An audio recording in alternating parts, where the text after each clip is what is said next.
स्वागत है दोस्तों आपका आज के वीडियो में। और आज बात करेंगे सुपर वुमेन लिली सिंह की यूट्यूब क्वीन 2013 से 17। तो आइए जानते हैं कौन है लिली सिंह और सुपर वुमेन चैनल के बारे में और जानते हैं। तो आज इस चैनल का नाम लिली सिंह है। जब इन्होंने शुरू किया था तब इनका नाम सुपर वुमेन होता था। 14.4 मिलियन सब्सक्राइबर्स आज भी ये रखती हैं। एक ज़माने में यूट्यूब की एक क्वीन हुआ करती थी। सबसे ज़्यादा सब्सक्राइब कोई अगर फीमेल का चैनल होता था तो वो इनका होता था। 2013 से लेकर 17 तक काफ़ी साल तक एक यूट्यूब पर काफ़ी डोमिनेंट पोजीशन में ये रहती थी और टॉप के यूट्यूबरों में इनका नाम आता था। उस ज़माने में और भी यूनिक था क्योंकि फ़ीमेल यूट्यूबर्स थीं और भी धीरे धीरे आई। जब ये फेमस हुई तो तब टॉप टॉप यूट्यूब में फ़ीमेल्स कम थीं, लेकिन शुरुआती यूट्यूबर्स में से ये हैं। तो आइए इनके बारे में और जानते हैं। तो लिली सिंह एक एनआरआई हैं। ये कनाडा में रहती थी, कनाडा और यूएस में, और उसके बाद ये यूएस में भी शिफ्ट हुई और ये अब काम के सिलसिले में ये आती जाती रहती हैं। इनकी फैमिली है हर जगह। तो ये उस ज़माने में बहुत पॉपुलर होती थी। इनका जो मेन ऑडियंस था वो आप समझ लें 7th 8th के बच्चे, यानी कि स्कूल जहाँ ख़त्म होता है वहाँ से लेकर कॉलेज, शुरुआती कॉलेज तक के बच्चों के लिए ज़्यादा ये कॉमेडी वीडियोस बनाती थी। तो शुरुआत इन्होंने जो की बिल्कुल बेसिक कॉमेडी से ये शुरुआत करती थी। जैसे इनकी लाइफ की कुछ प्रॉब्लम्स हो गई, कपड़ों की कुछ प्रॉब्लम है, फ़ैशन के बारे में, और उनकी कुछ भी फीलिंग्स है लड़कों को लेकर, उसको ये डिस्कस, ये कॉमेडी के रूप में, इनोसेंट कॉमेडी के रूप में इसको डिस्कस करती थी और ये कंटेंट बहुत चलता था। तो अब आगे बढ़ते हैं। ऐसी ये क्वीन कहाँ पर बनी। तो ऐसा ही कंटेंट बनाते बनाते ये मोस्टली, और पंजाबी, अपने जो पंजाबी बैकग्राउंड है, उनकी जो फैमिली है उसके बारे में भी, उनके माता पिता कैसे रिएक्ट करते हैं, क्या क्या वो बोलते हैं, फ़नी क्या उनका अंदाज़ होता है, ये अपने माता पिता की तरह ड्रेसअप होकर ये स्किट्स बनाती थी, जो कि उस ज़माने के हिसाब से बहुत पॉपुलर था। तो इनकी जब इन्होंने चैनल शुरू किया तो इनको एवरेज 100K 200K व्यूज़ इनको आते थे, लेकिन धीरे धीरे ये आगे बढ़ती गई और 2013 तक फिर 1 मिलियन इनके लिए, 1 मिलियन व्यूज़। उस ज़माने में 1 मिलियन 2013 में बड़ी बात होती थी, याद रखिए। तब 2012 में, जैसे मैंने पहले भी बताया था, मोनेटाइजेशन शुरू हुआ था। तो 2013 में कोई अगर 1 मिलियन व्यूज़ ला रहा है तो उसकी काफ़ी वैल्यू होती थी। तो इसके बाद कभी कभी ये रिस्पॉन्स वीडियोस बनाती थी दूसरे यूट्यूबर्स के ऊपर, लेकिन बहुत ही अच्छा चैनल था और कॉमेडी देखकर काफ़ी लोग एंजॉय भी करते थे। मतलब ज़रूरी नहीं है आप बच्चे हैं तो ही एंजॉय करेंगे, उस टाइम पर जो ये कंटेंट बनाती थी। तो अब आगे चलते हैं, जानेंगे क्या हुआ फिर इनके साथ। 2014 में ये क्वीन कहाँ से बनी। तो 2014 से बहुत ये क्वीन के लेवल पर आई हैं। ऐसे ऐसे कोलैब किए और एक ऑन एवरेज इनको 10 मिलियन व्यूज़ आते थे 2014-15 में। इनका चैनल अचानक से एक्सप्लोड हो गया पॉपुलैरिटी में, लोग इनके फ़ैन हो गए। काफ़ी फ़ैन फॉलोइंग उस ज़माने के हिसाब से इनकी होती थी, व्यूज़ बहुत होते थे। तो ये अपना कंटेंट कंटिन्यू करती गई और जो इन्होंने जो ओरिजिनल जो शुरू किया था, जैसे फीमेल की जो लाइफ की प्रॉब्लम्स होती हैं उस पर, तो उसको ये मॉडिफाई कर कर अब बजट इनके पास आया तो ये और हाई क्वालिटी में उस तरह की वीडियो बनाती गई। 2014 से इन्होंने अपना कोलैब्स करना शुरू किए। तो आपको मैं कुछ पुराने यूट्यूबरों के नाम अब बोलूँगा, कुछ अभी भी यूट्यूब पर फेमस हैं, तो अगर आप जानेंगे इन्हें तो बताइए ज़रूर कमेंट्स में आपने किसको किसको पहचाना करके। तो 2014 इनके लिए बहुत ही बेहतरीन साल रहा। इन्होंने कोलैब किया फूजी ट्यूब के साथ, जो कि प्रैंक वीडियोस काफ़ी सारे बनाते थे। करण ब्रार, जिनको आपने Indian comedy, stand up comedy में देखा होगा। ग्रेस हेल्विक करके एक अमेरिकन यूट्यूबर थी, उनके साथ। माधुरी दीक्षित जी, जी हाँ, बॉलीवुड हीरोइन माधुरी दीक्षित जी के साथ भी इनकी वीडियो है उस टाइम पर। मिरांडा सिंग्स करके एक और मशहूर फीमेल यूट्यूबर थी अमेरिका की। और रायन हीगा, यूट्यूब के किंग, जिन जिन 2009 से 11 तक जिनके ऊपर हमने वीडियो बनाया है, उनकी स्टोरी पर ज़रूर उसको देखिएगा। और उसके बाद कोलैब किया उन्होंने काफ़ी सारे लोगों के साथ, ऐसे सेलिब्रिटीज़ के साथ वो कोलैब करती चली गई। चैनल सुपर एक्सप्लोर हो गया। कॉमेडी, बेसिक कॉमेडी होती थी, स्किट्स बनाती थी वो, या फिर one on one dialogue, Q&As करती थी। काफ़ी चैनल उनका शुरू हुआ था तब से ही। Q&A में थोड़ा सा फिर वो स्पाइसी क्वेश्चन वगैरह हो जाते थे, तो उसके लिए भी, उसकी भी एक ऑडियंस थी कि लोग आकर सुनना चाहते थे इनकी पर्सनल लाइफ में भी क्या चल रहा है करके। तो अब ये कैसे इनको आगे ये बढ़ी और क्यों अब ज़्यादा ये यूट्यूब पर आपको दिखाई नहीं देंगी, तो अब ये चैनल पर वीडियोज़ नहीं डालती हैं, तो इसमें क्यों ऐसा हो गया, ये भी आगे जानेंगे। आइए नेक्स्ट, 2015 भी इनके लिए बहुत ही बेहतरीन साल रहा। सेथ रोगन और जेम्स फ्रैंको जैसे हॉलीवुड के actors, Shane Dawson, ASAP science और मिस्टिकल मॉर्निंग, ऐसे यूट्यूबर्स के साथ भी इन्होंने कोलैब किया, फेमस यूट्यूबर्स के साथ। वाइन्स प्लेटफॉर्म आपको याद होगा, 2015 के आसपास का ज़माना। वाइन करके ऐप था, जिनको नहीं पता है उनको बता दूं। वाइन एक ऐसा ऐप था जहां पर आप सिर्फ 6 सेकंड की वीडियो डाल सकते हैं। आज जो आप शॉर्ट्स और रील्स की जो सक्सेस देखते हैं, तो ये वाइन्स के बेसिस पे ही शुरू हुई थी। वाइन्स का सक्सेस होने से इंस्टाग्राम और ये सब यूट्यूब और टिकटॉक और ये सब लोग आए और इन्होंने भी प्रमोट करना शुरू किया कि छोटा कंटेंट बनाना चाहिए, हमारे जैसा इतनी लंबी बकवास नहीं करनी चाहिए। लेकिन चलिए कोई बात नहीं, आगे बढ़ते हैं। फिर कुणाल नैयर के साथ इन्होंने कोलैब किया, जो आपको बिग बैंग थियरी में दिखाई देते हैं, और कॉर्नर फ्राटा करके एक यूट्यूबर है, उनके साथ भी कोलैब किया। फिर 2016 भी काफ़ी इनका सक्सेसफुल गया। सेलिना गोमेज के साथ कोलैब, फूज यूट्यूब इनके चैनल पर वापस दिखाई दिए। और इसी तरह कोलैब्स के बेसिस पर इनको बहुत व्यूज़, 30 मिलियन व्यूज़ एक ज़माने में इनके चैनल पर आम बात थी। 30 मिलियन आ जाते थे इस ज़माने में, आराम से इनके व्यूज़ आते थे। द रॉक के साथ इन्होंने, मूवी स्टार रॉक के साथ इन्होंने पहला कोलैब किया इस दौरान, तो बहुत सक्सेसफुल, आप समझ लीजिए छाप, एकदम नोट छाप व्यूज़ इनके आते थे। यूट्यूब से बहुत बहुत अच्छा इन्होंने सक्सेस पाया है, इसलिए क्वीन कहलाती थी उस ज़माने में। अब 2016 आते-आते और भी इन्होंने किए, थोड़ा-सा अब कंटेंट रिपिटेटिव होने लगा था क्योंकि 2011 से ये चैनल 5 साल से चला रही थी। देखिए कॉमेडी सेम-सेम होती जाती है। जैसे मैंने बताया इनके जो वीडियोज़ मेन जो ऑडियंस थी इनकी वो स्कूल से लेकर थोड़ा-सा शुरुआती कॉलेज के लेवल तक की ऑडियंस थी। तब आप देखिए 5 साल में जो आपका ओरिजिनल जो सब्सक्राइबर बेस होता है वो आगे बढ़ जाता है। वो उनको अब आप वही तरह के जोक्स करते रहेंगे, वो वही टाइप की पुरानी अपनी कॉमेडी करेंगे तो वो थोड़ा-सा कम समझ में आती है। फिर भी थोड़ा-सा ये रिवैम्प करती थी अलग-अलग लोगों को, राइटर्स को, दूसरों के साथ कोलैब कर चैनल को इन्होंने गिरने नहीं दिया, काफ़ी मेंटेन किया आगे भी। आगे देखते हैं क्या हुआ। 2016 से ये एलजीबीटी की तरफ अपनी पर्सनल लाइफ में इनका ज़्यादा झुकाव हो गया। एलजीबीटी को ये काफ़ी सपोर्ट करने लगी और उस ज़माने में ट्रंप इलेक्शन हुआ था 2016 में, तो खुलकर ट्रंप का काफ़ी इन्होंने विरोध किया था कि ट्रंप को नहीं आना चाहिए करके। और यहाँ पर 2016 में एक और इम्पॉर्टेंट चीज़ है कि काफ़ी यूट्यूबर्स में शिफ्ट आया। 2016 तक अगर जैसे मैंने आपको बताया यूट्यूब की शुरुआत में मोनेटाइजेशन वगैरह चीज़ें नहीं थी। लोग सिर्फ अपने मज़े मस्ती के लिए यूट्यूब पर वीडियोस डालते थे, कोई पॉलिटिक्स की बात नहीं करता था अनलेस आपका चैनल ही है कुछ पॉलिटिक्स के बारे में। आज हम देखते हैं इवन कोई जोक भी करते हैं तो उसमें पॉलिटिक्स वगैरह, यूएस में ये बहुत है, हमारे यहाँ पर कम है। हमारे यहाँ भी बढ़ता जा रहा है, मतलब हर चीज़ में पॉलिटिक्स को घुसेड़ देना, तुम इस दल के हम उस दल के, ये काफ़ी हर जगह दुनिया में बढ़ता जा रहा है। लेकिन 2016 से यूएस में ये मेजर शिफ्ट आया कि वहाँ पर काफ़ी यूट्यूबर्स जो थे उनको लगा कि हमें ओपनली पॉलिटिकल साइड्स लेनी चाहिए और अपने फैंस को भी बोलना चाहिए कि किसे वोट देना है और कहाँ पर क्या करना है, इन्फ्लुएंस करना चाहिए बेसिकली इलेक्शन को। खैर ठीक है, तो फिर इन्होंने ये शुरू कर दिया। ये वन ऑफ द फर्स्ट ऐसी भी यूट्यूबर थी हैं जिनका ध्यान मतलब पॉलिटिक्स एकदम नॉन पॉलिटिक्स से अचानक ये पॉलिटिक्स में आई। तो नेक्स्ट कुछ और इनके कोलैब्स हुए जो कि प्रियंका चोपड़ा के साथ भी इन्होंने कोलैब किया 2016 में। तो अब पढ़ते हैं 2017 की तरफ। तो जैसे मैंने बताया 2013 से लेकर 17 तक ये क्वीन रही हैं। अब इसके बाद क्या होता है देखते हैं। तो 17 भी साल इनके लिए अच्छा गया। WWE से ये जुड़ी, द रॉक से कोलैब किया, बिल गेट्स के साथ एक इंटरव्यू हुआ इनका, और बेला ट्विंस करके WWE में होती थी, उनके साथ भी उन्होंने कोलैब किया। अब इस दौरान काफ़ी, जैसे मैंने कहा था पहले, तो ये अपनी पर्सनल लाइफ में एलजीबीटी को काफ़ी फॉलो करती थी और 16 से ही इलेक्शन के दौरान प्रमोशन शुरू किया था। अब इनकी कॉमेडी और हर जोक में थोड़ा सा ये इसका तड़का लगने लगा था। इसके बाद इन्होंने एक किताब भी लिखी, कैसे ये सक्सीड हुई करके, और इस साल इन्होंने 2017 में निक जोनस के साथ भी कोलैब किया था। निक जोनस, रॉक के साथ और एक कोलैब, और विल स्मिथ, जी हाँ, हॉलीवुड स्टार विल स्मिथ के साथ भी एक ज़बरदस्त कोलैब हुआ था। अब चैनल 2018 से थोड़ा सा गिरना शुरू हो गया।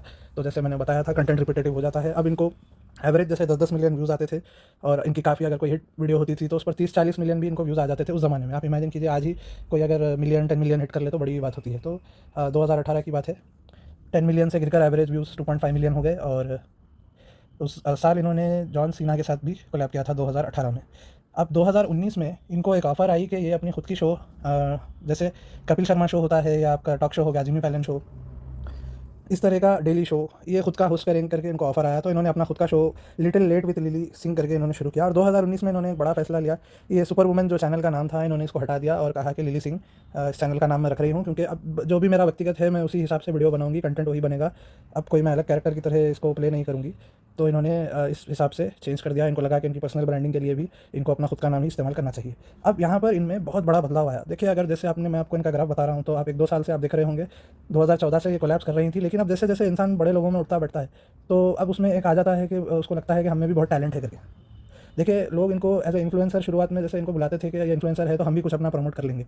लेकिन अब जैसे इंसान को गलतफ़हमी होने लगती है कि मतलब मेरे पास टैलेंट ही इतना है। तो उसमें इन्होंने क्या किया, अपना जो शो बनाया तो उसमें काफ़ी अपने आप को ये प्रमोट करती थी कि ये पहली इंडियन एलजीबीटी की पहली इंडियन है जो खुद का शो चलाती हैं। और ये हर दूसरे-तीसरे जोक के बाद ये इस तरह की ये चीज़ें रिपीट करती थी। मतलब इसका उद्देश्य ये था कि बताना कि ये काफ़ी एक बेचारे बैकग्राउंड से आई हैं, इनके साथ ज़िंदगी भर तकलीफ़ इन्होंने झेली है। तो आप इमेजिन कीजिए, ये अच्छी फैमिली से आई हैं, अच्छी इनकी परवरिश हुई है, कनाडा, यूएस में रही हैं, काफ़ी इनको घर, आप इमेजिन कीजिए एनआरआई लोग, क्या आप इमेजिन कर सकते हैं इंडियन पेरेंट्स जिनके पास पैसे नहीं होगा तो उस ज़माने में, आज से 10-15 साल, 10-12 साल पहले, क्या वो अपने बच्चों को, उस ज़माने में तो यूट्यूब पर मोनेटाइजेशन भी नहीं थी, क्या वो बच्चों को यूट्यूबर बनने के लिए ऐसे छोड़ देंगे जिनके पास पैसा नहीं है? आप इमेजिन कीजिए। तो ऐसे आकर बोल देना कि मतलब हम बहुत मैंने, मेरी मेहनत है सारी, मतलब मैंने ही किया है फलां। जी हाँ, इनकी मेहनत है, बट बिल्कुल ऐसे कर देना जैसे बहुत स्ट्रगल और जैसे बहुत गरीबी में से आई हैं, इस तरह का ये इमेज पोर्ट्रे करने लगी। और जैसे कि ऐसे बताने लगी, पहले अगर आप इनका चैनल देखेंगे, ये अपने आप को काफ़ी व्यक्तिगत ज़िंदगी है इनकी, बट ये अपने आप को स्ट्रेट ही बोलती थी और स्ट्रेट ही रहती थी। अब बाद में इन्होंने ये कहना शुरू किया कि मैं बाइसेक्सुअल हूँ। अब ये कहती हैं कि मुझे ज़िंदगी भर तकलीफ़ हुई है, लोगों ने मुझे टॉर्चर किया है, ऐसे करके। तो अब आप सोचिए, जिस इंसान ने बताया ही लोगों को है 2017-18 में कि वो उनका व्यक्तिगत वो क्या सोचते हैं, तो लोगों को पहले से क्या पता होगा कि ये बाइसेक्सुअल है करके। ये तो अपने आप को कई साल स्ट्रेट बताती रहीं। तो इस तरह की इनकी काफ़ी कंट्रोवर्सी हुई और इनके शो को बहुत बुरी टीआरपी आई, जिसका दोष फिर इन्होंने इसी बात को दिया कि मतलब मैं एलजीबीटी हूँ तो भेदभाव कर रहे हैं आप लोग, एलजीबीटी कम्युनिटी से हूँ तो आप लोग मेरे साथ भेदभाव करके मेरे शो को टीआरपी आप लोग गिरा रहे हैं करके। ये उस तरह के एक रिवेंज मोड में चली गई। इन्होंने एक वीडियो भी डाला था 2019 में ये बताते हुए कि वो जो मर्ज़ी आएगा करेंगी, और जो भी उनके ओरिजिनल फैन्स हैं तो उनको साथ देना पड़ेगा। वो इस तरह से अगर छोड़ना चाहते हैं तो वो समझेंगी कि ये सारे उनके हेटर्स हैं करके। और 2019 में इस शो के दौरान इनके पॉलिटिक्स की तरफ इनके काफ़ी जोक्स चले गए। और एक और बात समझने की ये है कि यूट्यूब वीडियो जो आप स्क्रिप्ट बनाते हैं और एक जो कॉमेडी का पूरा शो होता है 30 मिनट का, उसमें उसके लिए मटेरियल लिखने में काफ़ी अंतर है। देखिए, अब 3-5 मिनट की आप वीडियो स्क्रिप्ट बनाया करती थी, तो 3-5 मिनट के छोटे-छोटे जोक्स लिखना, उसको एक्ट आउट करना, वो ईज़ियर है कंपेयर टू अगर आप एक शो पर काम कर रहे हैं और आपके साथ पूरा क्रू है और 20-25 मिनट, 30 मिनट के आपको जोक्स लिखने हैं। मतलब इतना मटेरियल, 6-7 वीडियोज़ जितना मटेरियल आपको एक एपिसोड में भरना है। तो उतनी राइटिंग कैपेसिटी फिर इंसान कहाँ से लाए? वो टीम भी साथ अगर देगी तो मुश्किल होता है, ऐसे हलवा थोड़ी ना होता है शो बनाना। लेकिन अब ये फ्लॉप हो गया तो सारा दोष इन्होंने फैंस पर डाल दिया, और वहाँ से आप देखेंगे इनके चैनल की जो व्यूअरशिप गिरी है।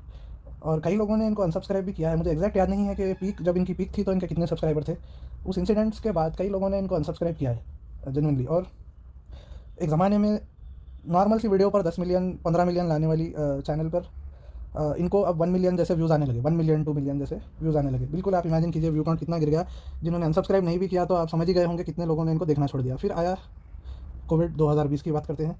2020 में दोबारा से इनके शो का रिन्यूअल हुआ एक सीज़न का मेरे ख़्याल से। तभी वो नहीं चला और ये घर पर ही बैठकर ये थोड़े बहुत वीडियोज़ बनाने लगी।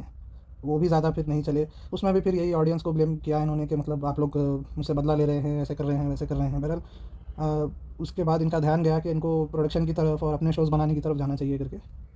और 2021 में आ जाते हैं। फिर 2021 में भी इन्होंने थोड़े ही वीडियोज़ डाले। अब ये मेन स्ट्रीम, जैसे एक बार इंसान मेन स्ट्रीम में आ गया तो उनको ऐसा लगने लगा कि मतलब अब मुझे यूट्यूब पर क्यों रहना है। तो कभी-कभी वो वीडियो डालती थीं और फिर 2021 में बिल्कुल ही डाउनफॉल होकर यूट्यूब चैनल का 400 के व्यूज़ ऐसे आने लगे।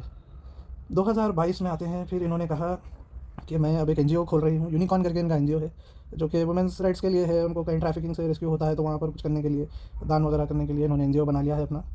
और 2023 में इन्होंने लास्ट एक वीडियो डाली है, सॉरी सेकंड लास्ट इनकी वीडियो है, जिसमें ये बताती हैं कि ये डिज़नी प्लस का एक शो है मपेट्स शो करके, मपेट्स में हम करके, उसमें ये आएंगी और अमेरिकाज़ गॉट टैलेंट में इनको जज की सीट मिली है करके ये न्यूज़ शेयर करती हैं। और एक और ये खुद प्रोड्यूस कर रहे हैं एक शो, बैटल ऑफ जनरेशंस करके। तो आप समझ ही गए होंगे, मतलब फ्लॉप कंटेंट की तरफ मेन स्ट्रीम में ये फ्लॉप हो गई। यूट्यूब पर ये क्वीन होती थी, मेन स्ट्रीम में जाकर अपने आप को मतलब फ्लॉप कर लिया इन्होंने। यूट्यूब चैनल तो छूट गया हाथ से, और मेन स्ट्रीम में भी कोई ऐसे इन्होंने सक्सेस नहीं पाया है। पैसा बना लिया है ज़रूर, मैं बोलूँगा। देखिए, यूट्यूब थोड़ा बहुत ज़्यादा करके भी मेन स्ट्रीम, आप टीवी शो कर लेंगे या एक मूवी कर लेंगे तो आपको काफ़ी पैसा आ जाएगा। तो नेक्स्ट बात करते हैं 2024 में। एक लास्ट इन्होंने अपडेट दिया है कि ये अपना काम कंटिन्यू करती रहेंगी और अपने एनजीओ को चलाती रहेंगी। और वो बता रही थी जो शो है उनका बैटल ऑफ जनरेशंस, उसका फाइनल उन्होंने शूट कर लिया है करके एक छोटा सा अपडेट था। तो अब मेरे हिसाब से इनकी लेगेसी को देखें तो आज भी इनके बहुत फैंस होंगे। अब तो काफ़ी लोग इनको भूल चुके हैं, कुछ कोर इनकी ऑडियंस बची है तो आज भी याद करते हैं कि मतलब एक हम्बल बैकग्राउंड से, मतलब हम्बल शुरू किया था इन्होंने। बिल्कुल 1 लाख व्यूज़, 50,000 व्यूज़, 1 लाख भी मैं बोल रहा हूँ, अब इतने सालों से वो वीडियो ऑनलाइन है तो उसके अब हुए हैं 1 लाख व्यूज़। आप इमेजिन कीजिए, एकदम हम्बल, बिल्कुल ज़ीरो से शुरू किया था, अपने घर में वीडियो बनाती थी। एनआरआई अमेरिकन थी उस ज़माने में, इंडिया को रिप्रेजेंट, मतलब इंग्लिश स्पीकिंग लोगों में रिप्रेजेंट किया था एक टाइम पर। काफ़ी लोगों के लिए उस ज़माने में इंस्पिरेशन थी, वहाँ की भी जो अमेरिका की लड़कियाँ हैं उनके लिए भी, कि हम भी यूट्यूब पर कुछ कर सकते हैं करके। उस इंस्पिरेशन, उस लेवल पर फिर ये गई इतने बड़े-बड़े स्टार्स के साथ, इतनी बड़ी हो गई बड़े-बड़े स्टार्स के साथ। 5 मिनट के वीडियो भले ही ये बनाती हूँ, बड़े-बड़े स्टार्स के साथ कोलैब किया। और फिर जब ये खुद मेन स्ट्रीम में गई, इनको लगा मैं बहुत बड़ी स्टार बन चुकी हूँ, मुझे कुछ करने की ज़रूरत नहीं है, मैं जैसे जो लिखूँगी, जो करूँगी और मतलब अपना कुछ एजेंडा और पॉलिटिक्स में प्रमोट करूँगी तो मेरे फैंस तो बहुत हैं, मतलब बिल्कुल हर बात पर सर हिलाएँगे और मेरे साथ आएँगे। तो अनफॉर्चुनेट ये एक स्टोरी है। वैसे तो अभी भी देखिए उनकी ज़्यादा एज तो है नहीं, पता नहीं, कमबैक हो सकता है यूट्यूब पर, हो सकता है मेन स्ट्रीम मीडिया कुछ टीवी शोज़ में, या उसमें भी बड़ा कमबैक हो सकता है, प्रोड्यूसर भी यहाँ बन सकती हैं आगे चलकर। लेकिन जहाँ तक इनके यूट्यूब का सवाल है, फैंस इनको बिल्कुल छोड़ चुके हैं। जैसे कि मैंने बताया, बिल्कुल व्यूज़ नहीं आते हैं चैनल पर। और इसके लिए भी 2018-19 में जब चैनल का डाउनफॉल होने लगा, तब भी इन्होंने यूट्यूब तक को भी इन्होंने ब्लेम किया था कि मतलब यूट्यूब इनका कंटेंट जानबूझकर प्रमोट नहीं कर रहा है करके भी, ये भी इनका एक इल्ज़ाम था कि क्यों ये आगे नहीं बढ़ पा रही। और एक और चीज़, इन्होंने इसको भी एजेंडा बनाने की कोशिश की थी कि एक ज़माने में जैसे टॉप 10 यूट्यूबर्स में ये होती थी, तो बाद में व्यूज़ गिरने लगे। 2018 या 19 की बात है मेरे ख्याल से, जब सारे टॉप 10 में सिर्फ आदमी मेल यूट्यूबर्स थे। तो उसको भी इन्होंने एक एजेंडा की तरह बताया था कि एक एजेंडा है लड़कियों को गिराने के लिए करके। इस तरह की पॉलिटिक्स में ये चली गई। तो अफसोस होता है याद कर मतलब इतनी अच्छी एक हम्बल बैकग्राउंड से शुरू कर कॉमेडी कर इनोसेंट सी कॉमेडी कर फिर बड़े लोगों के साथ, अपने ड्रीम्स के सेलिब्रिटी के साथ कोलैब्स कर खुद भी ये सेलिब्रिटी बनी एक किस्म की, लेकिन फिर अपने प्लेटफॉर्म का इस हिसाब से इन्होंने यूज़ किया। तो इस बात का अफसोस होता है। तो अगर आपको इनकी कुछ वीडियोज़ याद है, या इनको आपने देखा है पहले, या जो दूसरे यूट्यूबर है मैंने बताया है इनके साथ कोलैब्स किए हैं, अगर आपको वो यूट्यूबर्स आपको अगर याद है तो ज़रूर आप कमेंट कीजिए। इनको भी कहीं देखा है तो कमेंट कीजिए। और अगर आप चाहते हैं मैं आपके किसी पसंदीदा यूट्यूबर पर वीडियो बनाऊँ तो ज़रूर मुझे कमेंट्स में बताइएगा। आज की वीडियो देखने के लिए धन्यवाद। Have a good day.